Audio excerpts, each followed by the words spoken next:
strike into the crowd. வணக்கம் நண்பர்களே, welcome to my channel CCF உங்கள் cricket with mister cocktail furious. இப்போ நம்ம டிஸ்கஸ் பண்ண போற topic Sri Lanka tour of New Zealand T20 series நடந்து முடிஞ்சிடுச்சு. இதுல ஹோஸ்ட் நியூசிலாந்து 2-1 சொல்லி சீரிஸ் வின் பண்ணிட்டாங்க. இப்போ ODI சீரிஸ் ஸ்டார்ட் ஆயிருக்கு and first ODI Wellington basin ரிசர்வ்ல நடந்து முடிஞ்சிருச்சு. இந்த ஒரு பர்டிகுலர் ODI மேட்ச்ல நியூசிலாந்து கம்ஃபர்டபுளா 9 விக்கெட்ஸ் வித்தியாசத்துல வின் பண்ணிட்டாங்க. அண்ட் ஸ்ரீலங்கா ஆக்சுவலா ரொம்ப டிசப்பாயிண்டடா இருப்பாங்க பிகாஸ் அவங்களோட பெர்ஃபார்மன்ஸ் வந்து ரொம்ப பிலோ பாரா இருந்துச்சு. நான் என்ன நினைச்சேன்னா இந்த T20ல வேணா அவங்க கொஞ்சம் ஸ்ட்ரகிள் ஆயிருக்கலாம், பட் அந்த தேர்ட் T20ல அவங்க ஒரு மேட்ச் வின் பண்ணாங்க பாத்தீங்களா, அந்த ஒரு மொமெண்டம் எடுத்துட்டு போயிட்டு ODI சீரிஸ்ல கொஞ்சம் பெட்டரா பண்ணுவாங்கன்னு நினைச்சேன். பட் எக்ஸாக்ட்லி அது நடக்கல. அதுக்கு சில ரீசன்ஸும் இருக்கு. நல்லா புரிஞ்சுக்கோங்க, வெல்லிங்டன் பேசின் ரிசர்வ்ல ஜென்ரலா அவ்வளவு சீக்கிரம் நீங்க ஒயிட் பால் மேட்சஸ் பார்க்க முடியாது. வெல்லிங்டன் பேசின் ரிசர்வ்ல நீங்க நிறைய ரெட் பால் கிரிக்கெட் தான் பார்க்க முடியும். வெஸ்ட்பேக் ஸ்டேடியம்னு ஒன்று இருக்கு பாத்தீங்களா வெல்லிங்டன்ல, கிட்டத்தட்ட நம்ம சின்னசாமி ஸ்டேடியம் மாதிரி இருக்கும். ஓகே, அந்த ஸ்டேடியம்ல மேட்ச் நடந்திருந்ததுன்னா அதுல கொஞ்சம் டர்ன் இருந்திருக்கும் அந்த விக்கெட்ல. சோ இன்னுமே கொஞ்சம் பெட்டர் பேட்டிங் கண்டிஷன்ஸ் ஸ்ரீலங்காவுக்கு வந்து பாத்தீங்கன்னா அந்த ஒரு கண்டிஷன்ஸ் பெட்டரா சூட் ஆயிருக்கும். பட் பேசின் ரிசர்வ்ல அந்த விண்டு பயங்கரமா இருக்கும். பிளஸ் டாஸ் வேற தோத்துட்டாங்க. New Zealand captain Santner toss win பண்ணி உஷாரா போலிங் எடுத்தாரு. அண்ட் ஏர்லி மார்னிங் எப்பவுமே அந்த ஒரு கைண்ட் ஆஃப் அந்த ஸ்விங்கும் இருக்கும், அந்த விண்டும் இருக்கும். பேட்ஸ்மேன்ஸ்க்கு ஆடுறது ரொம்ப ரொம்ப கஷ்டம் பேசின் ரிசர்வ்ல. அன்பார்ச்சுனேட்லி ஸ்ரீலங்காக்கு வந்து பாத்தீங்கன்னா ஃபர்ஸ்ட் பேட்டிங் ஆட வேண்டிய ஒரு situation and they were able to score only 178 அடிச்சிட்டு நீங்க எந்த ஒரு ODI மேட்சும் வின் பண்ண முடியாதுங்க.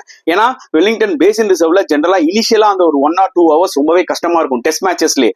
அண்ட் ODI பாத்தீங்கன்னா ஆல்மோஸ்ட் 3 hours கேம். ஸோ 50 ஓவர்ஸ்ல உங்களுக்கு இனிஷியல் 25 hours பால் அலைஞ்சிக்கிட்டே இருந்துச்சுன்னு வச்சுக்கோங்களேன். பிளஸ் ஸ்ட்ராங் விண்ட் வேற ஒரு சைட்ல. டெஃபினட்டா பேட்ஸ்மேன் வந்து பாத்தீங்கன்னா ஃப்ரீ ஃப்ளோயிங்கா ஆட முடியாது. போலர்ஸ்க்கு, ஃபாஸ்ட் போலர்ஸ்க்கு எஸ்பெஷலி அந்த ஒரு சைட்வேஸ் மூவ்மெண்ட் இருந்துகிட்டே இருக்கும். பிளஸ் நல்ல ஒரு பவுன்ஸ் வேற இருக்கு விக்கெட்ல. அண்ட் அந்த 178ல பிக் ஆஃப் த பேட்ஸ்மேன் எடுத்துக்கிட்டா அவிஷ்கா பெர்னாண்டோ கிளாஸா விளாண்டாரு. 56 நல்ல ஒரு பிளேயர். அவர் வந்து பாத்தீங்கன்னா அவரோட டெக்னிக்கை யூஸ் பண்ணி அழகா அந்த டைமிங்கை யூஸ் பண்ணி சூப்பரா விளாண்டாரு. அவருக்கு இனிஷியலா பெருசா சப்போர்ட் இல்லை. நல்லா ஞாபகம் வச்சுக்கோங்க, ஒரு ஸ்டேஜ்ல ஸ்ரீலங்கா 23 for 4. எனக்கு என்ன தோணுச்சுன்னா 23 for 4 போது டெஃபினட்டா அடுத்த வர பேட்ஸ்மேனும் இந்த ஸ்விங்கை கவுண்டர் பண்றதுக்கு கொஞ்சம் கஷ்டமா தான் இருக்கும்னு சொல்லிட்டு, பட் அவிஷ்கா பெர்னாண்டோ ஆக்சுவலா பியூட்டிஃபுல்லா கவுண்டர் பண்ணாரு. அவரோட ஜன்னித் லியாங்கே சேர்ந்து ரெண்டு பேருமே ஒரு க்ரூஷியல் 80 odd runs பார்ட்னர்ஷிப் போட்டாங்க. அண்ட் அதுக்கப்புறம் லியாங்கே அவுட் ஆனாலும் வந்து பாத்தீங்கன்னா இமிடியேட்டா ஆக்சுவலா அவிஷ்கா பெர்னாண்டோ அவுட் ஆயிட்டாரு.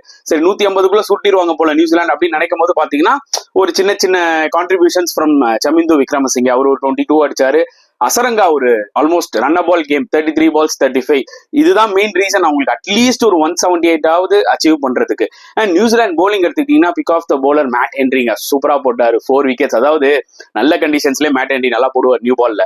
இந்த மாதிரி ஒரு கண்டிஷன்ஸ்ல வந்து பாத்தீங்கன்னா சொல்லவே வேணாம், ஃபென்டாஸ்டிக்கா போட்டு 4 விக்கெட் எடுத்தாரு. அவருக்கு சூப்பரா சப்போர்ட் பண்ணது ஜேக்கப் டஃபி. நல்லா ஞாபகம் வச்சுக்கோங்க, ஜேக்கப் டஃபி தான் மேன் ஆஃப் த சீரிஸ் வாங்கினாரு T20 சீரிஸ்ல. செம ஃபார்ம்ல இருக்காரு. அந்த ஃபார்மை அப்படியே கண்டினியூ பண்ணி இங்க எஸ்டாப்ளிஷ் பண்ணிருக்காருன்னு தான் நான் சொல்லுவேன். பிளஸ் நேதன் ஸ்மித்துக்கு ஒரு கம்பேக் கேம் அவரும் ஆக்சுவலா நல்லா போட்டாரு. ஸோ இந்த மாதிரி கண்டிஷன்ஸ்ல நேதன் ஸ்மித் கொஞ்சம் எஃபெக்டிவா இருப்பாரு. பட் ஸ்ரீலங்கால போய் கொஞ்சம் ரொம்பவே ஸ்ட்ரகிள் ஆனாருன்னு கண்டிப்பா சொல்லி ஆகணும். ஏன்னா அது கண்டியூசிவ் டு ஸ்பின் விக்கெட்ஸ். இது வந்து பாத்தீங்கன்னா சீமர்ஸ்க்கு வந்து ரொம்ப யூஸ்ஃபுல்லா இருக்கிற ஒரு wickets. At the same time William ரோர்க்கியும் விளையாண்டாரு. நான் அவர்கிட்ட அதிகமா எக்ஸ்பெக்ட் பண்ணேன், நல்லா போடுவாரு. 10 overs 50 runs விக்கெட் எதுவுமே எடுக்கல. கொஞ்சம் எக்ஸ்பெக்ட் பண்ணதை விட கொஞ்சம் பிலோ பாரா தான் பெர்ஃபார்ம் பண்ணியிருக்காரு. பட் அவருக்கு நியூ பால் கொடுத்துருக்கலாமோ. நியூ பால் இந்த சென்ஸ் ஃபர்ஸ்ட் கட்ல ஆக்சுவலா வில்லியம் ரோர்க்கியை ட்ரை பண்ணிருக்கலாம் சாண்டர். பட் ஆனா அவர் வந்து பாத்தீங்கன்னா நேதன் ஸ்மித்துக்கு கொடுத்தாரு. அதுக்கு ரீசன் என்னன்னா நேதன் ஸ்மித் நியூ பால்ல இன்னுமே ஃப்ளோட் பண்ணுவாரு. அந்த ரீசனுக்காக தான் வில்லியம் ரோர்க்கி கொஞ்சம் அந்த hit the deck of type of பவுலர்ல அவரு. அதனால கொஞ்சம் அவருக்கு வந்து 4th ஆப்ஷனா தான் ஆக்சுவலா கொடுத்தாரு. சாண்டரும் ரீசெண்டா போட்டு ஒரு விக்கெட் எடுத்தாரு. ஸோ ஆப்வியஸ்லி 178 வந்து பாத்தீங்கன்னா போக போக பேசின் ரிசர்வ் கொஞ்சம் பெட்டர் பேட்டிங் விக்கெட்டா மாறும். எக்ஸாக்ட்லி அதான் நடந்துச்சு. ஜஸ்ட் 26 or 27 ஓவர்ஸ்ல கேம் முடிச்சு விட்டாங்க. 9 wickets வித்தியாசத்துல கம்ஃபர்டபுளா வின் பண்ணிட்டாங்க. ஓப்பனிங் ஸ்டாண்ட் ரச்சின் ரவீந்திராவும் சரி, வில் யங்கும் சரி ஒரு கிட்டத்தட்ட 90 odd runs போட்டாங்க. அப்புறம் ரச்சின் ரவீந்திரா 45ல அவுட் ஆயிட்டாரு. ஒரு புல் ஷாட் ஆனாரு, பிளாட்டா அவுட் ஆயிட்டாரு. ஞாபகம் வச்சுக்கோங்க, ஒரு ரன் அவுட் ஆப்பர்ச்சுனிட்டி, அருமையான ரன் அவுட் ஆப்பர்ச்சுனிட்டியை மிஸ் பண்ணிட்டாங்க ஸ்ரீலங்கா. ரச்சின் ரவீந்திரா ஏர்லியராகவே அவுட் ஆயிருப்பாரு. ஓகேங்களா, அவிஷ்கா பெர்னாண்டோக்கும் இது நடந்துச்சு. ஏன்னா அவரும் ரன் அவுட் ஆயிருப்பாரு ஏர்லியா, அது மிஸ் பண்ணிருப்பாங்க நியூசிலாந்து. அதே மாதிரி தான் வந்து பாத்தீங்கன்னா ரச்சின் ரவீந்திராவுக்கு ஒரு லைஃப் கிடைச்சு. அதனால அவர் ஒரு யூஸ்ஃபுல் 45 அடிச்சிட்டு போனாரு.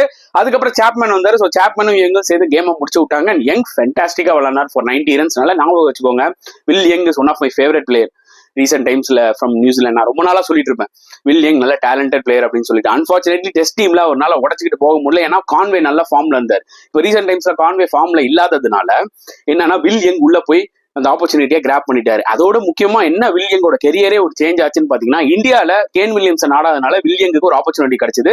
அந்த டஃப்பான ஸ்பின் விக்கெட்ஸ்ல அவர் சூப்பரா விளையாடினாரு. ஸோ அந்த பலன் வந்து பாத்தீங்கன்னா இப்போ பயங்கரமா அவருக்கு யூஸ் ஆகுது, அது கிளியரா தெரியுது. ஸோ அவர் ஒரு ஃபென்டாஸ்டிக் 90 ரன்ஸ் அடிச்சு டீமை வின் பண்ணி கொடுத்துட்டாரு. ஸ்ரீலங்கா போலிங் எடுத்துக்கிட்டீங்கன்னா இல்ல சொல்லிக்கிற அளவுக்கு எதுவும் இல்லைங்க. ஒரே ஒரு விக்கெட் விக்ரமசிங்கே எடுத்தாரு. இஷான் மலிங்கா இந்த மேட்ச்ல ஆக்சுவலா விளாண்டாரு. எல்லாருமே கொஞ்சம் எக்ஸ்பென்சிவா தான் இருந்தாங்க. அண்ட் அசரங்கா 6 overs போட்டு ஜஸ்ட் 28 ரன்ஸ் தான் கொடுத்தாரு. அன்பார்ச்சுனேட்லி ஸ்ரீலங்காக்கு வந்து பாத்தீங்கன்னா அந்த ஒரு டேர்ன் இருந்துச்சுன்னா they will be so effective. இந்த விக்கெட்டை பார்க்கும்போது உங்களுக்கு தெரிஞ்சது ஒரு ஸ்பின்னர் போகுதுன்னு சொல்லி, அதனால அசரங்கா மட்டும் தான் விளாண்டாங்க. ஆனா பெருசா டேர்ன் இல்லை.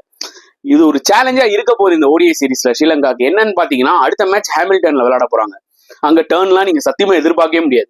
ஓகே, அதுவும் பயங்கரமா சீம் எடுக்கும். ஓகே, அங்கேயே டாஸ் வின் பண்ணி சேசிங் தான் பெஸ்ட் ஆப்ஷன். அதே மாதிரி அடுத்த மேட்ச் வந்து பாத்தீங்கன்னா ஆக்லாண்ட்லயும் பெருசா டேர்ன் இருக்காது. ஒரு சைட்ல பாத்தீங்கன்னா ரொம்ப சின்ன பவுண்டரிஸ், அதனால ஸ்பின்னர்ஸும் ஈக்குவேஷனுக்குள்ள வர முடியாது. அதனால இந்த 3 ஓடிஐ வந்து எப்படி திருப்பி கம்பேக் ஆகி இந்த சீரீஸை வின் பண்ணுவாங்க ஸ்ரீலங்கான்றது வந்து பாத்தீங்கன்னா ரொம்பவே டவுட்டா இருக்கு. It will be really tough and டெஃபினட்டா நியூசிலாந்து வில் பி பம்ப்ட் அப். ஏன்னா அவங்க ஸ்ரீலங்கால போய் அவங்க 1 நாள் T20 சீரிஸ் ஆக்குனாங்க. பட் ஆனா ஓடிஐ சீரிஸ் தோத்துட்டாங்க. ஸோ கண்டிப்பா இந்த ஹோம் சீரிஸ் அவங்க எப்படியாவது இந்த ஒரு 1 டே சீரிஸை 3-0 வின் பண்ணணும்னு பார்ப்பாங்க. They have great opportunity. ஏன்னா கண்டிஷன்ஸ் அவங்களுக்கு பக்காவா சூட்டடா இருக்குன்னு தான் அர்த்தம். இதெல்லாம் தாண்டி ஸ்ரீலங்கா வந்து செகண்ட் ஓடிஐல ஹாமில்டன்ல ஒரு கம்பேக் ஆகி வின் பண்ணாங்கன்னா இந்த சீரிஸ் சூப்பரா கலக்கட்டும்ன்றது என்னோட ஒரு பாயிண்ட் ஆஃப் வியூ. ஸோ உங்களுக்கு என்ன தோணுது இந்த ஒரு பர்டிகுலர் ஃபர்ஸ்ட் ஓடிஐ பத்தி நீங்க என்ன ஃபீல் பண்றீங்க? மறக்காம கமெண்ட் செக்ஷன்ல போட்டுருங்க. இந்த வீடியோ பிடிச்சிருந்தா லைக் பண்ணுங்க, ஷேர் பண்ணுங்க, முடிஞ்சா சப்ஸ்கிரைப் பண்ணுங்க. ஸோ நெக்ஸ்ட் வீடியோல பார்க்கலாம் ஃப்ரெண்ட்ஸ். அன்டில் தென் பாய்.